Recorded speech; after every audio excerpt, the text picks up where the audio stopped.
Welcome to Amra's Armchair Anecdotes. I'm Amra Pajalich, writer, teacher and storyteller. Pull up a chair and let's dive into stories about writing, life and lessons learned, sharing wisdom from my armchair to yours. You can find the episode show notes, your free episode handouts and my how-to guides at amrapajalich.com/podcast. And now it's time to dive in.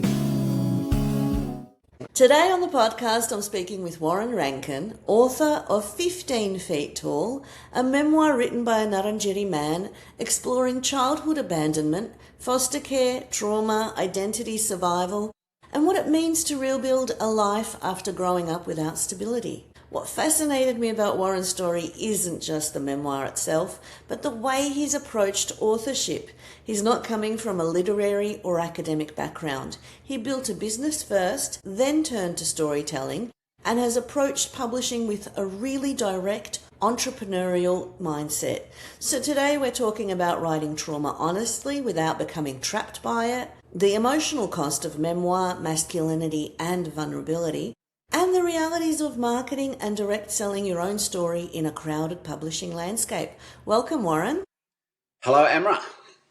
So we met at Book Fair first and then Clunes and had just the most wonderful chats, and I learnt so much from you about direct selling. So I'm really excited to talk to you about the memoir, but also all the lessons that you've got about the approach that you have taken in terms of getting your book out there. But first I wanted to sort of talk about your decision to tell the story and why did you decide it had to become a book and your writing journey? Well, that goes back 10 years. So that goes back to, being on a plane on an overseas trip and with Melissa, my partner, my long-term partner, sitting next to me, and me opening up my iPad and just scribbling away or typing away, and she looked over and said, "What are you doing?" And I said, "Well, I think I'm going to write a book."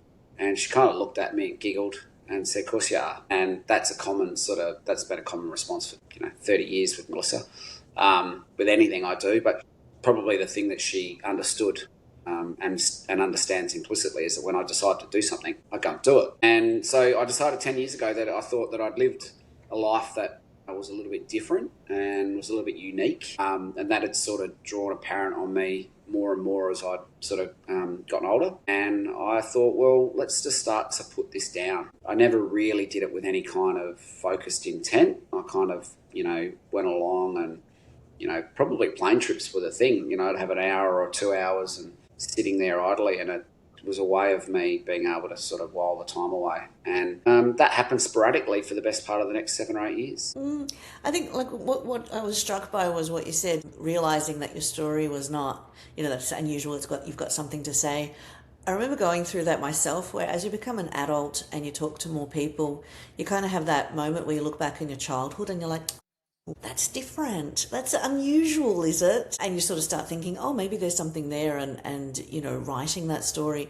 Did you find the process of writing, like for me, it was very cathartic and it really helped me process a lot of things? Not initially, because the reality of writing, was just I wouldn't even say it was a passion project because I wasn't that passionate about it. It was just an occasional thing that I would do. And I think I started writing at around 40, 41, and I'm now 54 on Friday. And so, the reality of that first 7 or 8 years was literally just idle time. And so it wasn't really, I had this active thought process where I was thinking this is good for me or I'm getting something out of this, because at that point it was just a loose concept on an iPad. It wasn't really until I put it down and I left it alone for a couple of years. And there were reasons why I left it alone, and that was because I thought to myself, who writes a memoir at 48?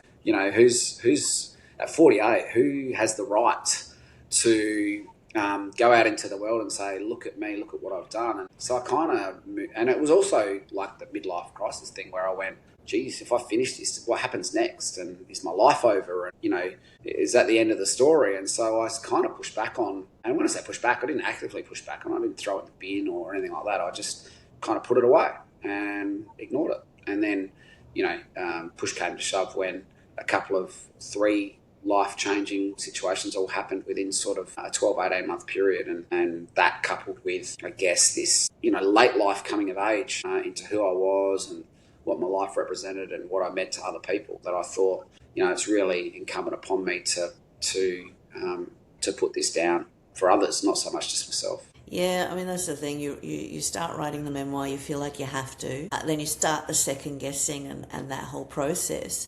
And then there's the memoir that you write and then the process of editing and producing it. What was that like for you?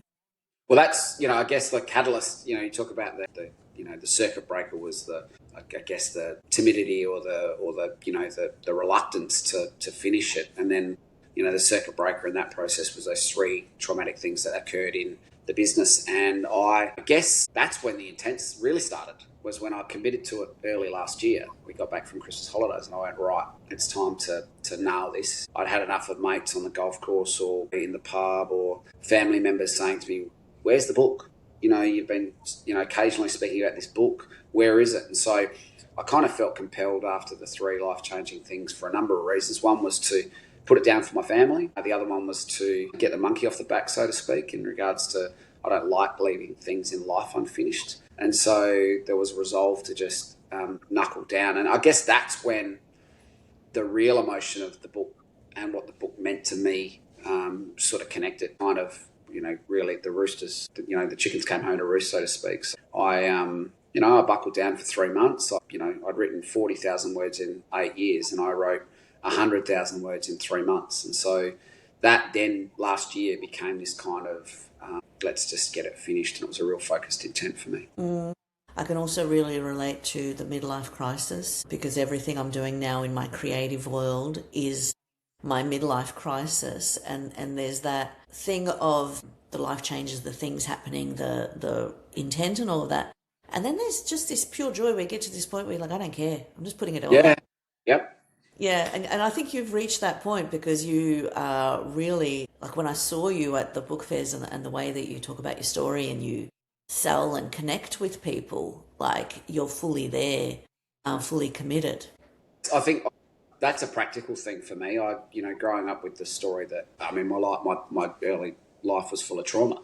And so the practical nature of my life has sort of taken over. And from a very early age, there were things to do, as a kid, even, breaking out of the system that I was in and then moving in through life, even when I was getting into trouble because, my EQ wasn't quite matching my IQ or vice versa. There were still practical outcomes. And so I've led a life of practical outcome, starting a business from scratch and seeing that through. So that kind of, if that looks second nature, it's because it is, because I've spent my whole life approaching my life like that way.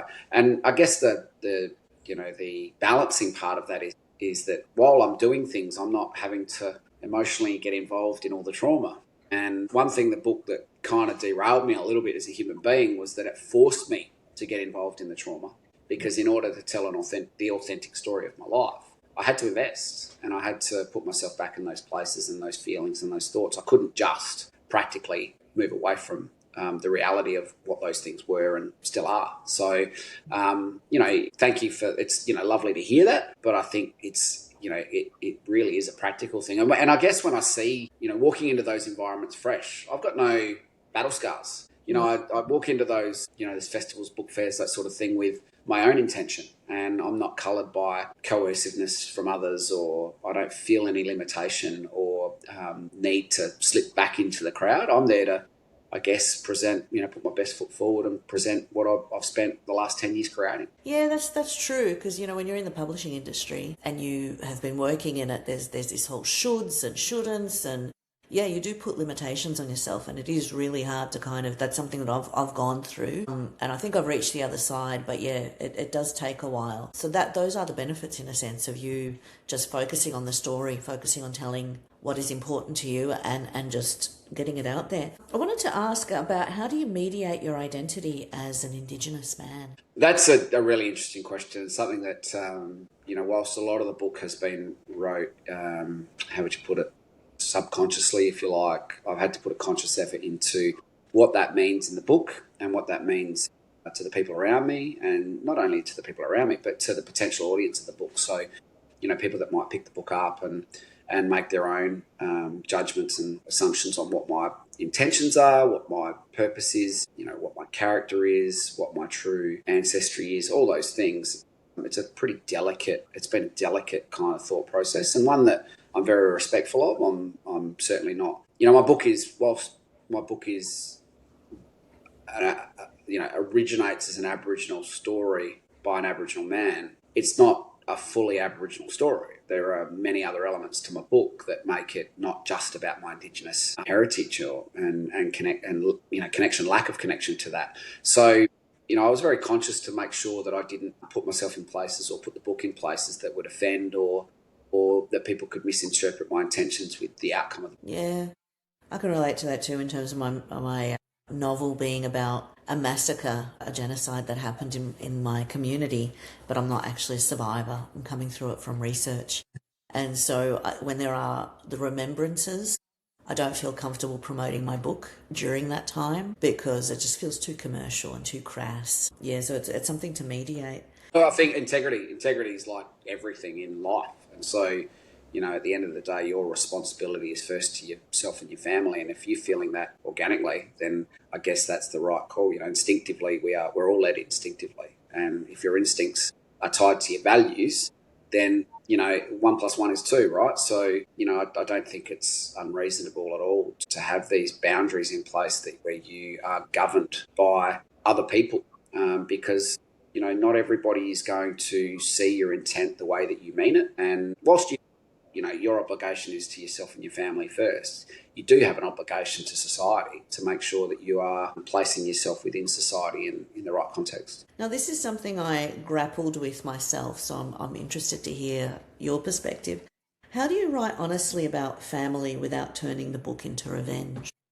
Oh, that's a really good question, because I think it's well documented in my story that there are people that have let me down and left me behind, and there's a lot of collateral damage personally with that comes along. And so I think if you're writing it with the right intentions and you're writing it with authentically, I think it's okay to leave things where they lie. If at the end of the day, if relationships have failed and people no longer connect, and you can't force those things. So for me, it's more about the fact that what's to gain by being seen to be vindictive, regretful. I think you have to get to a place when you write a memoir specifically. I think you can get lost in fiction. It's a little bit different because you can cloak your intentions and your emotions in characters and plot lines and all that sort of stuff. But in a memoir, it's pretty easy for others to see through,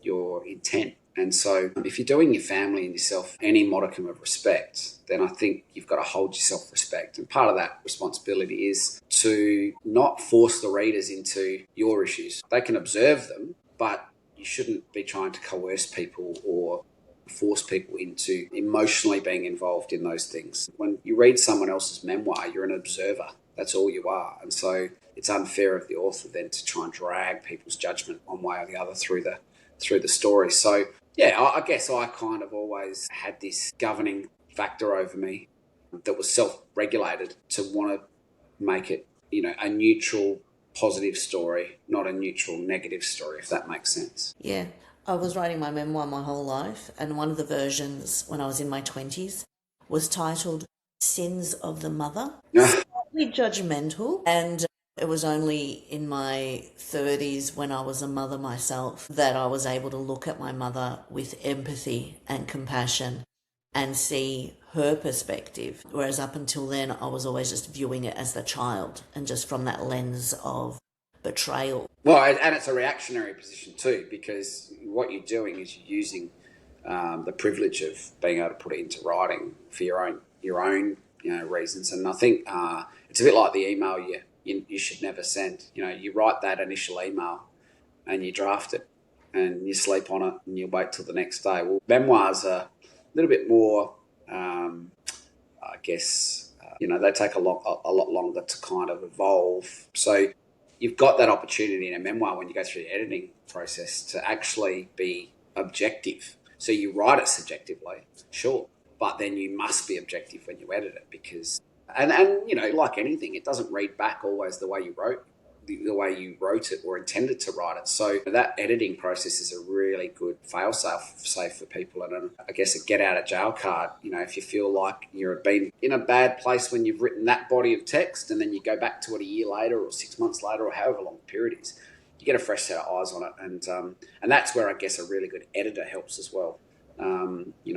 There are a lot of people that want to do everything in their book themselves because they can't let go. It's really important to let go of the process once you've put those words down and let a fresh set of eyes and someone else look at it. So what was your process in terms of getting all of that support to get it to production? Well, mine was serendipitous because I kind of went along and found the components as I went along. I always knew that knowing what I know about the business world and the gatekeeping that exists in all industries, not just the publishing industry. I faced that as a young businessman in my own industry in the building game in Adelaide. But I kind of knew early that for me to get this story out there, I had to do it off my own volition. And if I was going to be happy with the outcome or the consequential outcome of where this finished, then I was going to have to get my hands dirty and roll my sleeves up and really get into the processes. I concentrated on writing at first. I think that's the interesting thing. I probably wrote 75% of it before I approached an editor, and that editor kind of just turned up through a mutual business connection. Someone put something up on Facebook, hey, I've got this editor and she's looking for work. And as it turns out, she was the only person I approached to edit the book. And it was, and there are a lot of things that happen organically and serendipitously that you just go, I can either vet this to its core where I audition 15 people for the right outcome because I'm, concerned about who might get their hands on it, or I can just go with my gut. And I went with my gut on the editing process. And Hari T, who's originally from England and lives in Adelaide, she'd had a fair track record. And when I discovered her, she was in a place where she was ready to receive the book, not just professionally, but emotionally. And that, in respect to my book, was really important. If it had been a black and white process where I was given a fixed number and an outcome, that would have been great if that was the only thing I knew.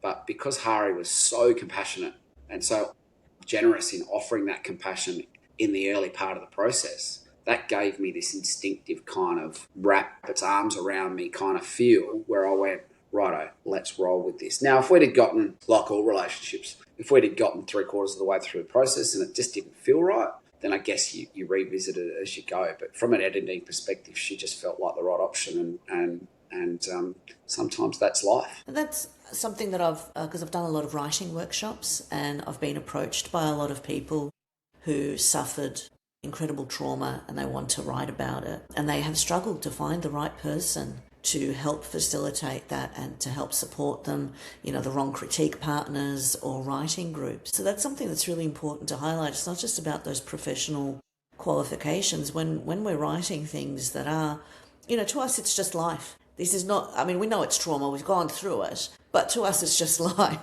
This is just the norm, whereas a lot of people are like, oh my gosh, this is so trauma, which I understand, but I almost sometimes get offended about, where it's like, oh, my life is so difficult for you to read about, I must do content warnings.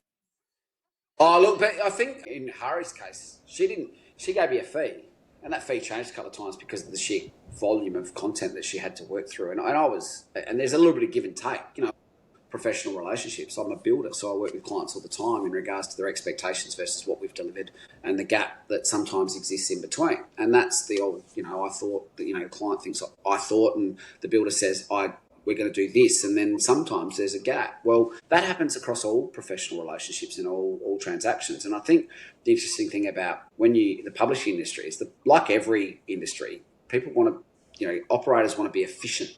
So they say, these are the services we're prepared to provide for this fixed number. Well, Hari gave me a fixed number, but what she didn't buy into was the after-hours messaging, direct messaging, and the light bulbs that go off in the creative process, where you just have this idea, and if you don't process that idea or communicate that idea and test that idea with the person that's involved in the outcome, then you can lose that moment, and you can lose the brilliance of that moment and how that transfers to the finished result. So, Hari was great from that perspective. She didn't just buy into the the formal process of editing the book. She bought into the emotional ride that I was going to take her on. And I'm relentless. I'm relentless in everything I do. And that's that practical thing we talked about before. If you're going to stick your feet in the water, you put your bathers on, you go down to the beach, what's the point of just sticking your toe in the water? Like, go for the swim. And so that's, I guess, where Hari kind of strapped her. After a little while, I think her eyes kind of widened and she went, right, I'm either in or I'm out. And she, luckily for me, she fully committed. And whilst we have this little joke that, she went a little bit over time, as a lot of creatives do, wrapped with the result and couldn't speak more highly of her through the process. Good. I'm so happy. I think also that's a really important point for people who are searching for editors, especially for memoir, to take those things into consideration too. It's not just the editing process, it's also that collaboration and that support that you might need, to actually do what you need to do and think through a lot of things. Because I struggled with writing about my mum and about her mental illness, and I was worried about writing it without exploiting her story and sensationalizing her story. And so I sought a mentor to support me with that, because you don't know what you don't know. And it takes an extraordinary amount of discipline, I guess, for a memoir editor, because when someone writes their memoir, it's a little bit different to a journalist doing a ghostwrite of a memoir or a biography, because the journalist is coming from an objective perspective. They're not coming from a subjective perspective. And so it's really incumbent on the editor, when they're dealing with especially self-publishing author and someone who is autobiographical, to stand back a little bit. And so there are a number of times through our process that Hari went to, she's English, so her language and her word choice is specifically different to our Australian vernacular. And a couple of times where she, replaced words and whatever else, I said, no. Authentically connect to me in the book. And so there are only a handful of those things that we had to discuss through the process. So that speaks to this sheer amount of discipline that she engaged herself to allow me to drive that process. And she was directed by me as the author. I love that. Now, I wanted to move on to masculinity, vulnerability and memoir, and men are often discouraged from emotional honesty. Was vulnerability difficult for you in the writing process? Not in the writing process. I've got a 500-page file that was out of my hands before my life even started. So when I say out of, it wasn't 500 pages the whole way through my life, but that document started. And I think that's the interesting thing about the back cover of the book, where you've got my institutionalised file number, which is also tattooed on my calf now. And that is that I was given this identity before I chose it. And so I had known no different. So the vulnerability in living this life became, again, practical. It didn't become an emotional decision for me. It was a practical reality for me. And so the vulnerability has really only come post-release, because all of these new experiences, for any human being in any field across the planet, that's where your vulnerability comes from, is having the courage to put yourself in places that others might go, oh, but that's not the person we knew 10 years ago, or that's not the person.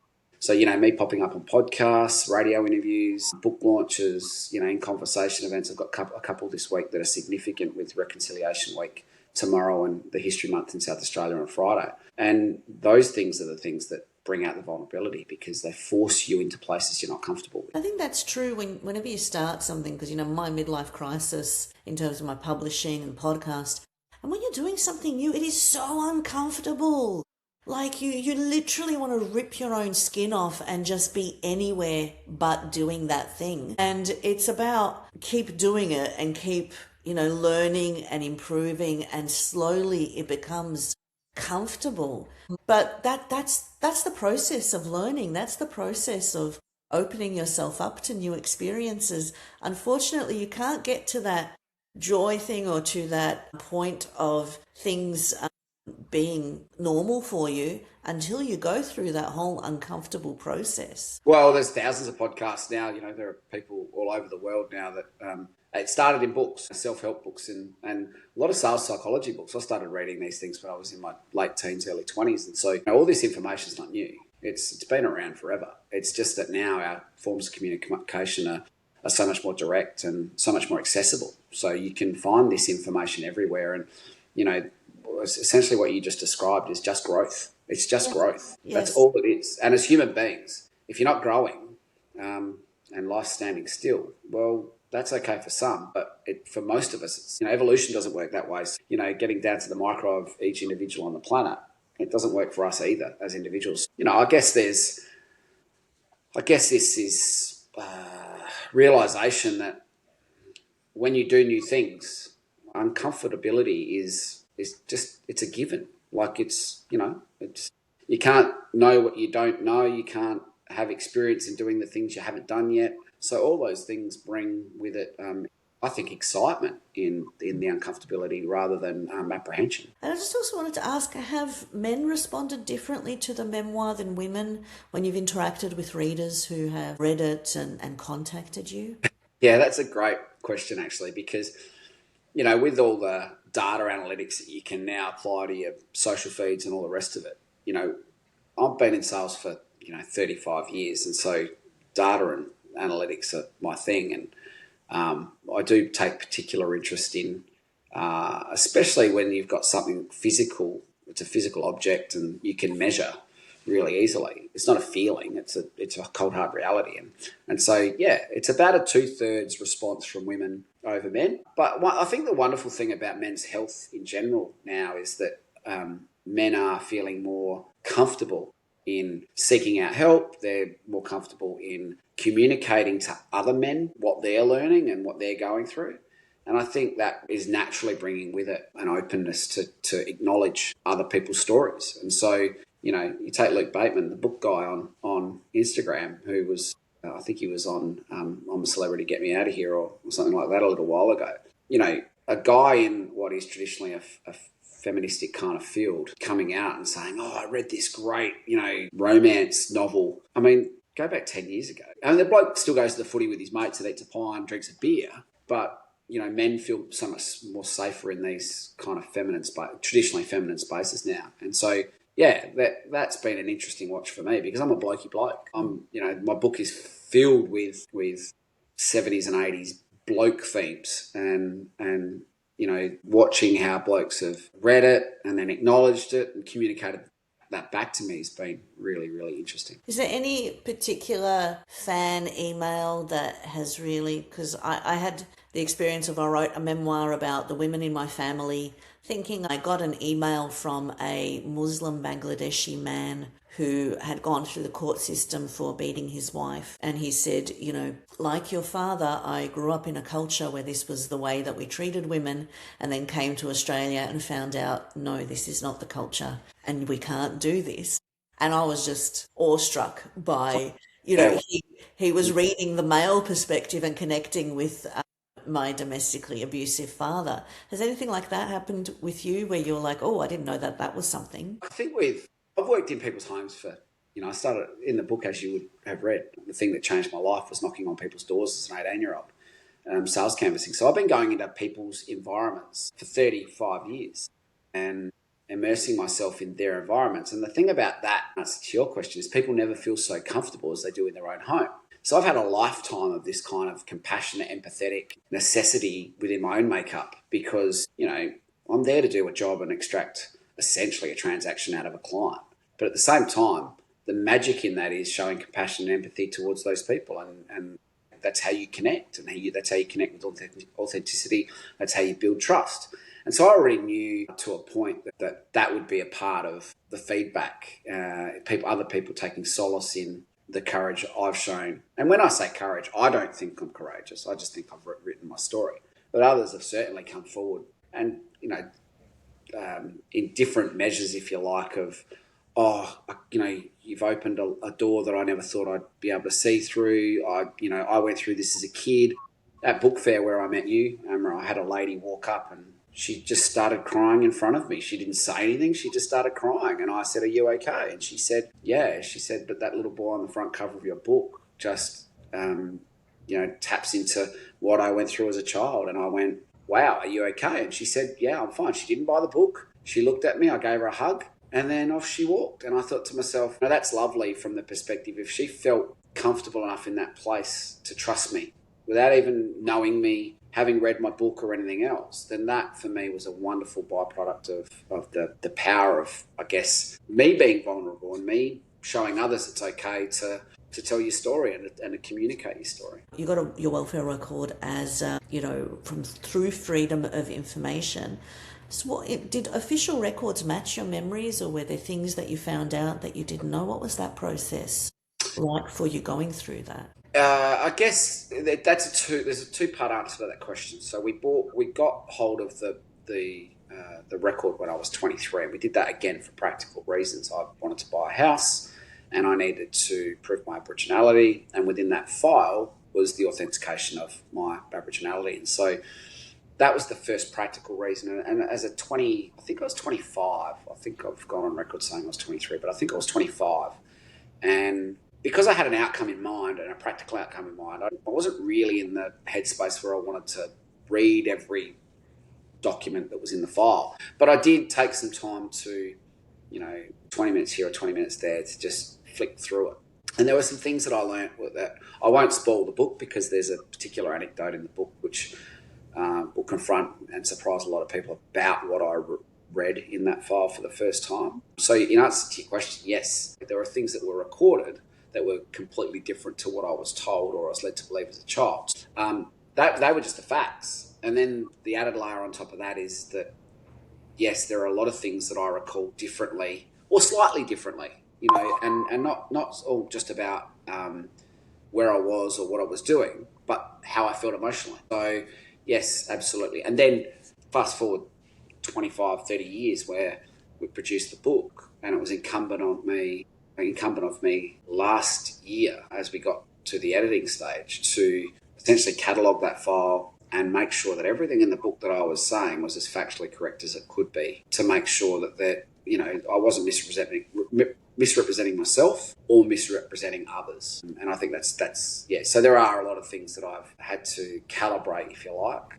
between memory and fact. And that's part of the writing process, because I found myself in the same position where I was like, I thought this happened, but then I actually found this, or, and I wanted to actually bring that in and show that, because you're living with one reality or with one perception, and then you're finding out all this different information, and it's just kind of, interesting to process it all and find a way of dealing with it. Did you have any advice for people who are, researching their own institutional trauma and wanting to go through this process of freedom of information? I think that's your starting point.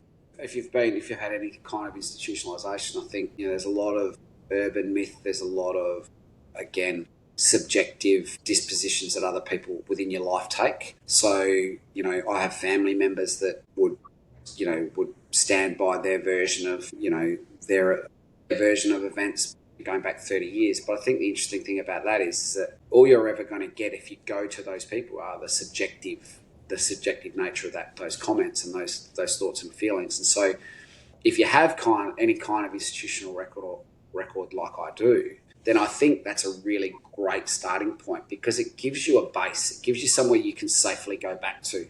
So when you do venture into conversations with others that you don't quite feel comfortable with, or they upset you, or they take you off the path that you thought you were going down, your file, whatever records you have, are a great baseline and a great reference point back to where you might want to head. And I think that's a really cool thing, because it doesn't involve people's emotions, their thoughts, their feelings. It just involves fact. Because now, whether those facts are right on the page or not, that's a completely different discussion.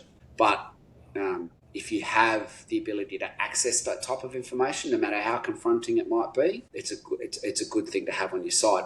But I say that knowing that my life isn't half as traumatic as some of the people that might have these things at their disposal, and it might not serve them psychologically to go back to those things from a health and wellbeing perspective. There are a lot of people in society that go through far more shocking things than I went through as a child, even as adults. And I think it's incumbent to make sure that we're not blindly just directing people back to sources of grief and places where they might descend from emotionally and from a mental health perspective. Yeah, because it does. I had to go into counselling when I was writing my memoir. It took 5 years, and there was a lot, because you do go through so many things. So A lot of writers are uncomfortable selling themselves, but you weren't, you were kind of talking about. And I think the other thing that a lot of writers struggle with, I know it's something that I struggled with, which you sort of said earlier, is that we write and it's this creative, beautiful experience, but at the end of the day, we're selling something tangible, as you said, which is the book. And so a lot of people find it really hard to separate the product from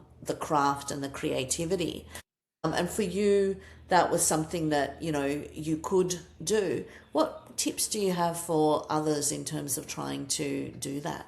Well, I guess I like to use the analogy. It's a bit like being drafted to the AFL as a young bloke. You kind of fall into this trap when you've completed something that hasn't quite worked through its full cycle of evolution or life cycle, that you feel like, oh, I've made it.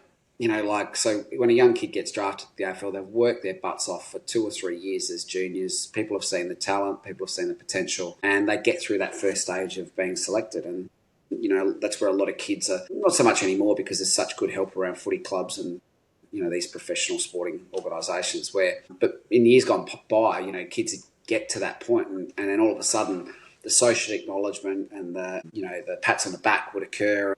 But in reality, there's no work being done. The real work has only just started. So I think that's a really good analogy for writing a book, is that, producing the book is one thing, and everybody deserves recognition for that because it's such a difficult thing to do.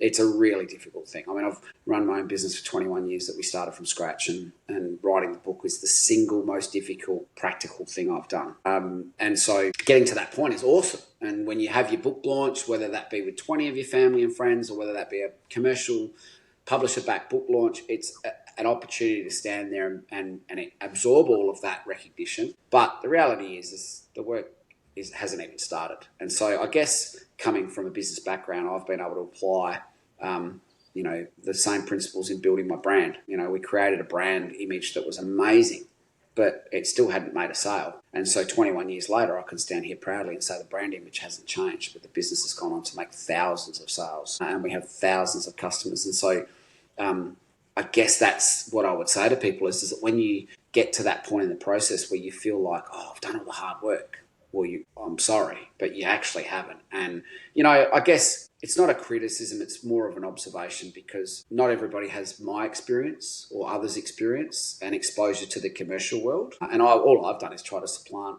some of that back into this process with the book. And I've gone along to, as you know, and I've made this comment to you privately, I've got a few rules when I go to these book festivals and these book fairs. And one is you never sit down. It drives me nuts watching people spend all this money and all this time and all this work going to book fairs and to flog their book. And they're sitting down doing Sudoku or to me, it's just mind numbing. So I guess, without being too over the top about it, you're there to promote your book. You're there to connect with people. You're there. And it doesn't matter whether you make a sale today, but the impression that you give that one person could mean that they are in a bookstore in 6 months' time and see your book and you left them with a happy disposition and they left feeling like, even though they didn't buy your book, you weren't put out by it or you didn't feel like they were doing you in by not buying their book. So I think that, to me, is one of the things that was strikingly obvious when I went into the first couple of fairs that I did, is that I couldn't believe all these people had done all this hard work, but yet it kind of became apparent that they thought the book was just going to sell itself. Yes. Yeah, and I have to tell you, I did not sit down once those weekends, and it's exhausting. And it's exhausting, right? It's exhausting. I think also the thing is, you and I are both extroverts, and we really love talking to people. Yeah. Like, I am getting a little bit more quieter as I get older, and maybe you're going through the same thing where we still love our quiet time, but Sure. I love talking to people. And so for me, really approaching it like that, where it's just like, I'm here to connect, I'm here to talk to people, have a chat, learn things. And it was wonderful from that perspective too. Yeah, and you have to, I think, how you walk in has a great bearing on how you walk out.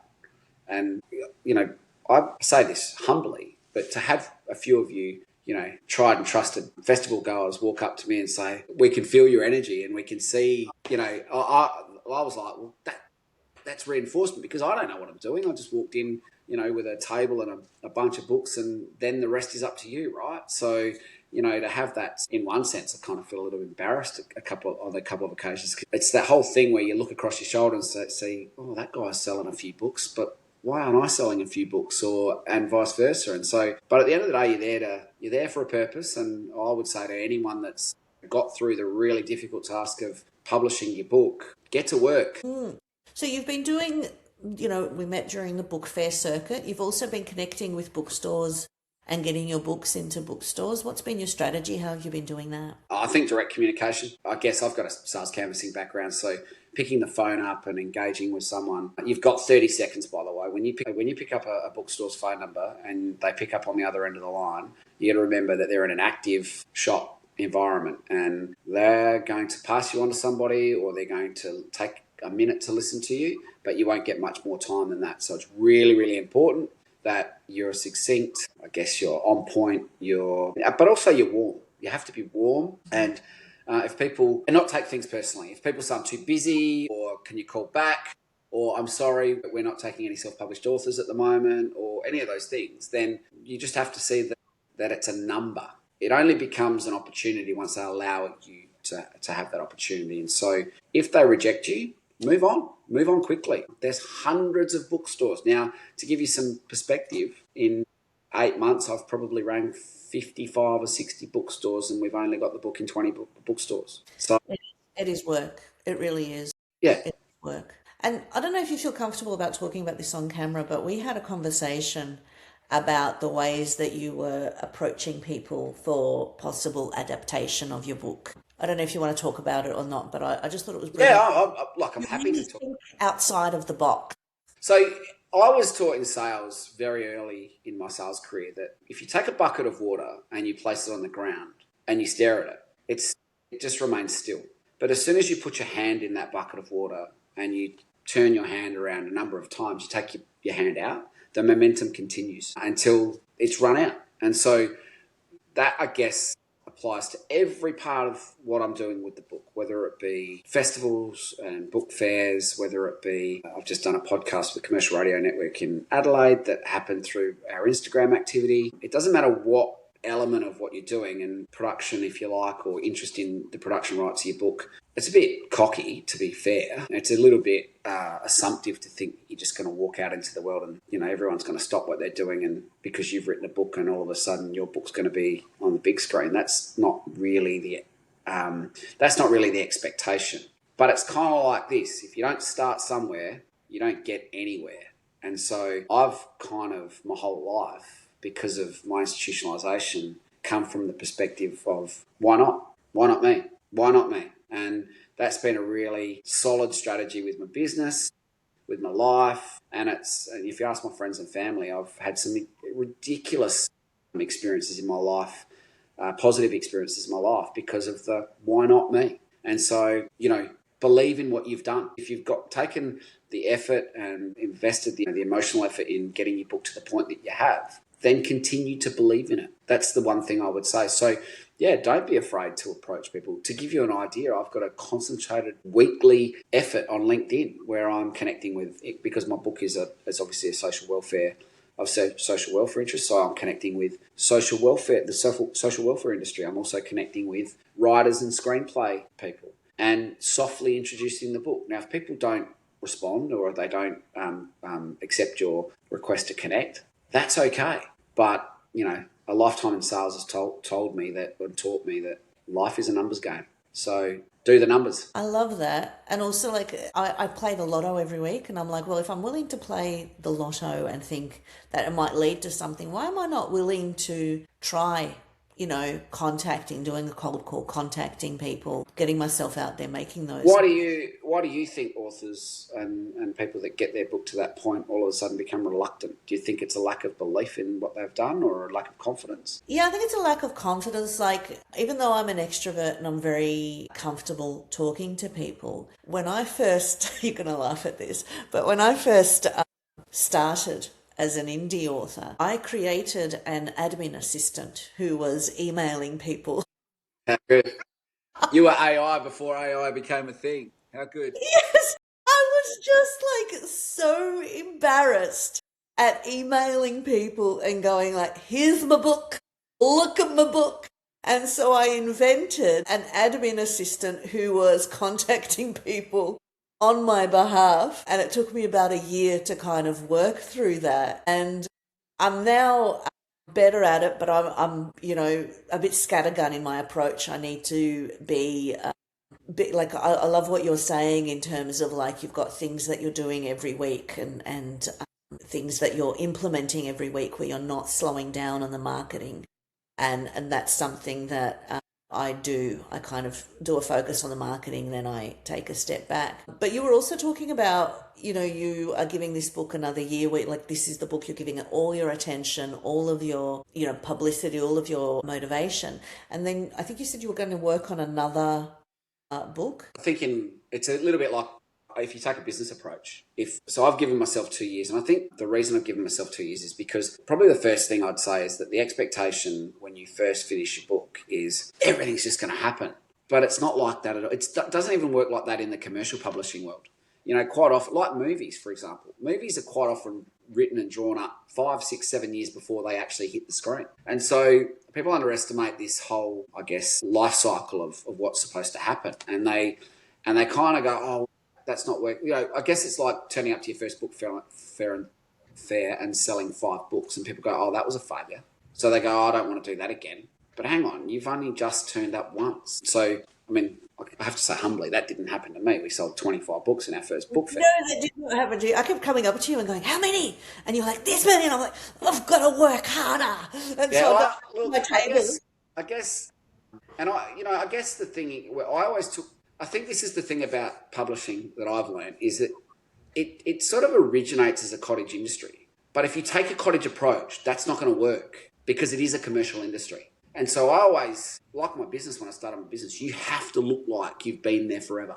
You have to look like you are as good as the best in the industry. And so when the choices came, when we published the book, to either go to, good quality stock or cheap stock because, we didn't want to invest any money in the book, I went quality stock all day long because I wanted people to pick the book up and go, before they even read it. It didn't matter what they thought of the book, but was it well produced? Because that's the first sort of how would you put it, recognition point for the is to go, do I like what I'm feeling? Do I like what I'm picking up? And a lot of people in business and in industry, they'll spend less money, which means they'll get less result because they don't understand the psychology of value. And I guess that's what you have to understand as a fledgling author walking into this industry is you got to create your own value if you're self-publishing. You can be a bit lazy when you pick up a book deal. I assume I've never had a book deal, but because you've got a team of people that are, formatting that and taking it to market. Look, and I can say this humbly, a lot of people have compared my book to Boy Swallows Universe by Trent Dalton. Trent Dalton came from an absolute commercial background. Walkley winning journalist with a major newspaper chain in the country, and had awesome resources at his disposal. Do I feel like my book's any less than his because he's got those resources and I don't? Absolutely not.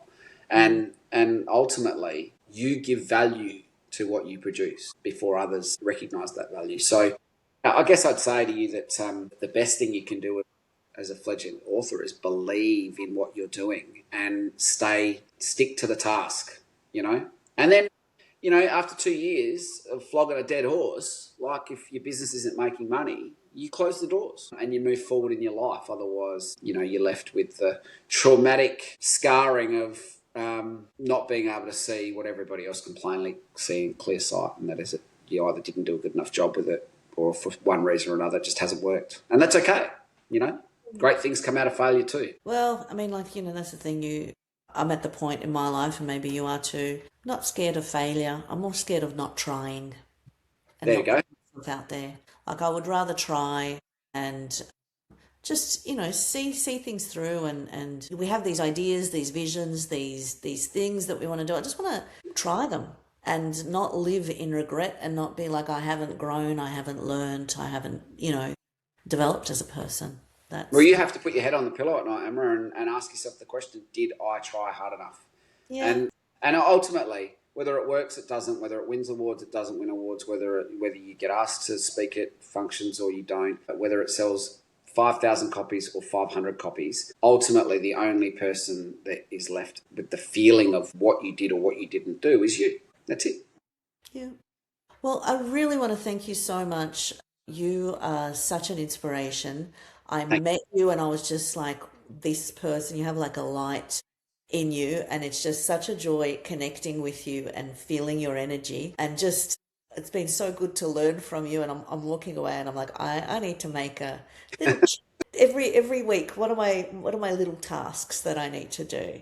And can you just hold up a copy of the book certainly close to can. the screen and so we can just see it? So it's 15 feet tall, and we've got a photo of you. How old are you in that photo?